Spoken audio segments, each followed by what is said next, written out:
കാണാൻ കഴിയില്ല. ആസാമിലെ നിയോജക മണ്ഡലങ്ങൾ വെട്ടിമുറിച്ച് ആ ഡീലിമിറ്റേഷൻ നടത്തിയ രീതി കണ്ടാൽ അറിയാം അവിടെ വേറൊരു പ്രതിപക്ഷ പാർട്ടികൾക്ക് ജയിക്കാൻ പറ്റുന്ന രീതിയിലല്ല. ഇതുതന്നെയായിരുന്നു ഇന്ത്യാ തലത്തിൽ അവർ നടത്താൻ ഉദ്ദേശിച്ചത്, ദേശീയ തലത്തിൽ. അതിനു വേണ്ടിയിട്ടാണ് ആ ബില്ല് കൊണ്ടുവന്നത്.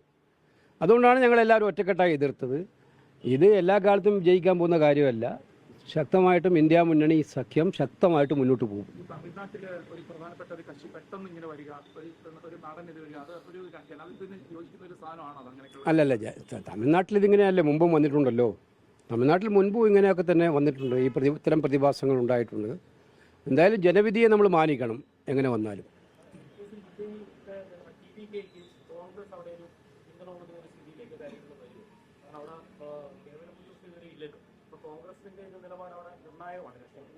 അല്ല, പാർട്ടി എന്ത് ചെയ്യണമെന്നുള്ള നിലപാടുകൾ വരും ദിവസങ്ങളിൽ തീരുമാനിക്കും, ഇന്നും നാളെയൊക്കെ ആയിട്ട്.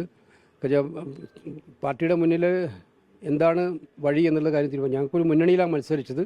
പക്ഷേ പുതിയ സാഹചര്യത്തിൽ എന്ത് തീരുമാനിക്കണമെന്നുള്ളത് ആലോചിച്ച് തീരുമാനിക്കുന്നു.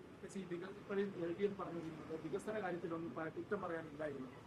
മറ്റ് ചില ഘടകങ്ങളാണ് കേരളത്തിലെ LDF തകർത്തത് അല്ലെങ്കിൽ ഇത്രയും തോൽവിക്ക് കാരണമായതെന്നാണ് പറയുന്നത്. അവരിതുവരെ ഇനിയെങ്കിലും അവർ പാഠം പഠിച്ചാൽ അത് നല്ലത്. ഒരു രാഷ്ട്രീയ പാർട്ടിയിൽ ചെയ്യാൻ പാടില്ലാത്ത എല്ലാ കാര്യങ്ങളുമാണ് കഴിഞ്ഞ 10 കൊല്ലമായിട്ട് അവർ ചെയ്തത്. ഒരു ഗവൺമെൻറ് ചെയ്യാൻ പാടില്ലാത്ത എല്ലാ ധിക്കാരപരമായ നടപടികളുമാണ് അവർ സ്വീകരിച്ചത്. അതിൻ്റെ മറുപടിയാണ് ജനം കൊടുത്തത്. നമ്മൾ കണ്ടതാണ്. ഓരോ തിരഞ്ഞെടുപ്പ് ഫലത്തിനും ഓരോ മെസ്സേജുണ്ട്. ഈ തിരഞ്ഞെടുപ്പിലെ പ്രത്യേകത ഓരോ സ്ഥലത്തും ഉണ്ട്. ഇപ്പോൾ ആലപ്പുഴയിലെ ആയാലും അമ്പലപ്പുഴയുടെ ആയാലും ഓരോ തിരഞ്ഞെടുപ്പ് ഫലത്തിനും കായംകുളത്തതായാലും എല്ലാം മെസ്സേജുണ്ട്.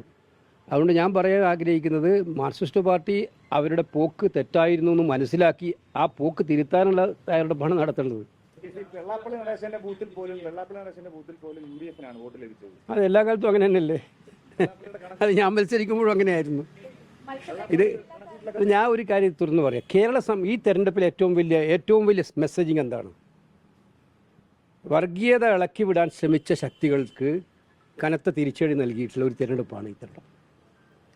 ജാതിയും മതവുമല്ല, മറിച്ച് സ്ഥാനാർത്ഥിയുടെ നന്മയും പാർട്ടി മുന്നോട്ട് വെക്കുന്ന ആശയങ്ങളുമാണ് വലുത് എന്ന് ജനം തിരിച്ചറിഞ്ഞൊരു തിരഞ്ഞെടുപ്പാണ്.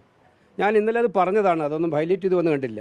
ഇപ്പം പാമനപുരത്ത് സുധീർ ഷായുടെ വിജയം ഇറങ്ങുമ്പോൾ തന്നെ പറഞ്ഞെന്താണ്? സുധീർ ഷായെക്കുറിച്ച് വളരെ മോശമായ കമൻറ്റ്. അയാളെ ജനം ജയിപ്പിച്ച എത്ര വോട്ടിനാണ്? ഏതെങ്കിലും ഒരു പ്രത്യേക വിഭാഗമാണോ അദ്ദേഹത്തെ ജയിപ്പിച്ചത്? അല്ല. കൊച്ചിയിൽ മുഹമ്മദ് ഷിയാസിൻ്റെ വലിയ പ്രചരണമായിരുന്നു. അവിടെ ജയിപ്പിച്ചത് ആരാ? ക്രൈസ്തവ സഹോദരന്മാരിലെ ഒന്നിച്ചിട്ട് ഒരു മുസ്ലിം സ്ഥാനാർത്ഥിയെ ജയിപ്പിച്ചു. മറ്റേത് ഹിന്ദു സഹോദരന്മാരിലെ ഒന്നിച്ചൊരു മുസ്ലിം സ്ഥാനാർത്ഥിയെ ജയിപ്പിച്ചു. മലപ്പുറത്തെ തവനൂരിലെ ജോയിയെ നിങ്ങൾ നോക്കുക. തവനൂരിൽ ജോയിയുടെ വിഭാഗത്തിൽപ്പെട്ട എത്ര പേരുണ്ട്? പക്ഷേ ഏറ്റവും വലിയ ഭൂരിപക്ഷം നൽകി ജോയിയെ മലപ്പുറത്തെ ജനങ്ങൾ വിജയിപ്പിച്ചു. ഇത് കാണിക്കുന്ന സന്ദേശം എന്താണ്? ഈ സന്ദേശമാണ് കേരളത്തിലെ നന്മയുടെ സന്ദേശം. വിഭജിച്ച് ജാതിയുടെയും മതത്തിൻ്റെയും പേര് പറഞ്ഞ് വിഭജിച്ച് വർഗീയ സംഘർഷം ഉണ്ടാക്കാൻ ശ്രമിക്കുന്നവർക്കുള്ള കനത്ത തിരിച്ചടിയാണ് ഈ തെരഞ്ഞെടുപ്പ്. ജനം അവരുടെ കൂടെ ഇല്ല എന്നുള്ള കൃത്യമായ സന്ദേശമാണ്. ഇനിയെങ്കിലും അത്തരം പ്രവണതകൾ ഒഴിവാക്കാൻ അവർ ശ്രദ്ധിക്കുക.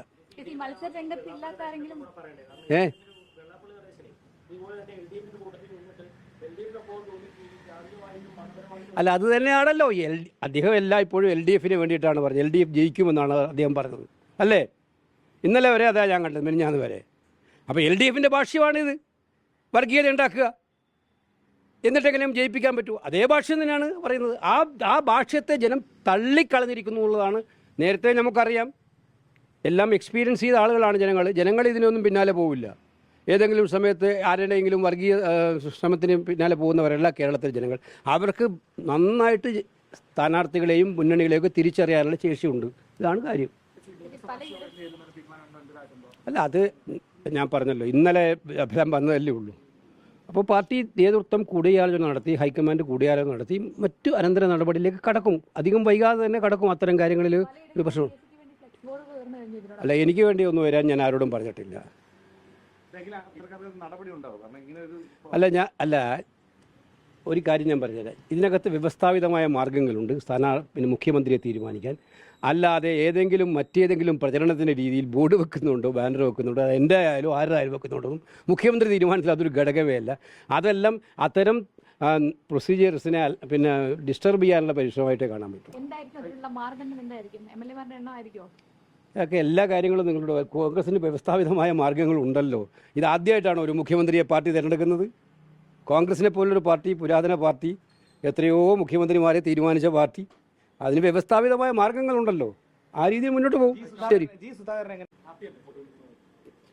പിന്നെന്താ ഹാപ്പി അല്ലാതെ? ഇത്രയും നല്ലൊരു വിജയം ജനം സമ്മാനിച്ചപ്പോൾ തീർച്ചയായിട്ടും സന്തോഷമുണ്ട്. ആലപ്പുഴയിലെ ജനങ്ങളോടും പ്രത്യേക സന്തോഷമുണ്ട്. അതിൻ്റെ പ്രൊസീജിയറിലോട്ട് നമ്മൾ പാർട്ടി കടക്കുകയാണ്. അത് വളരെ പെട്ടെന്ന് തന്നെ തീരുമാനമുണ്ടാവും.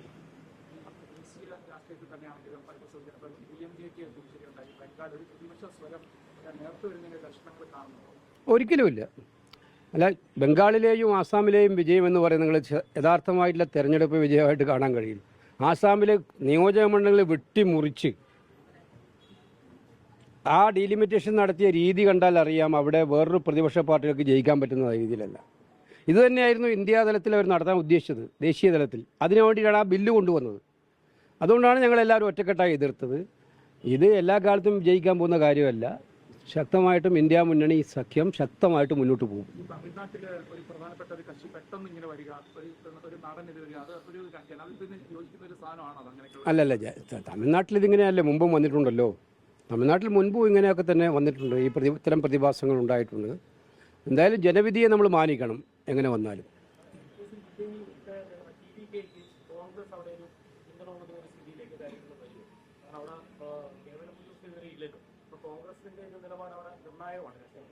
അല്ല, പാർട്ടി എന്ത് ചെയ്യണമെന്നുള്ള നിലപാടുകൾ വരും ദിവസങ്ങളിൽ തീരുമാനിക്കും, ഇന്നും നാളെയൊക്കെ ആയിട്ട്.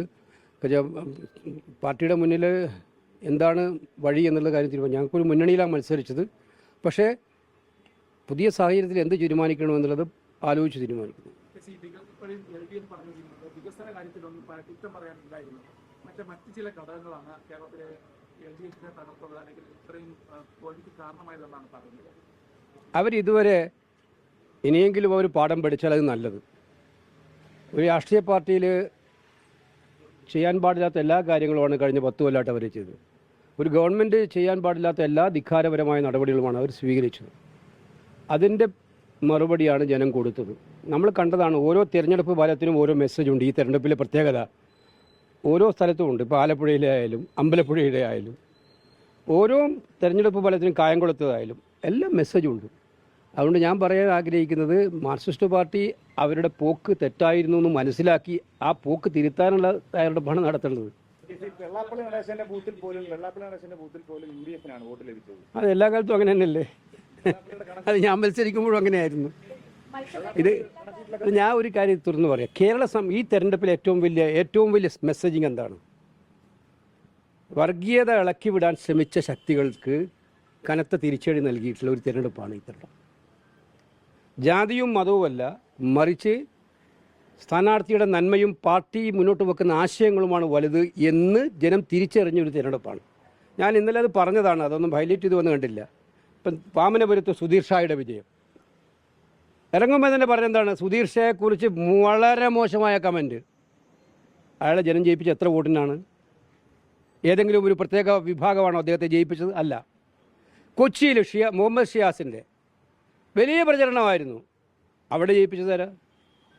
ക്രൈസ്തവ സഹോദരന്മാരിലെ ഒന്നിച്ചിട്ട് ഒരു മുസ്ലിം സ്ഥാനാർത്ഥിയെ ജയിപ്പിച്ചു. മറ്റേത് ഹിന്ദു സഹോദരന്മാരിലെ ഒന്നിച്ചൊരു മുസ്ലിം സ്ഥാനാർത്ഥിയെ ജയിപ്പിച്ചു. മലപ്പുറത്തെ തവനൂരിലെ ജോയിയെ നിങ്ങൾ നോക്കുക. തവനൂരിലെ ജോയിയുടെ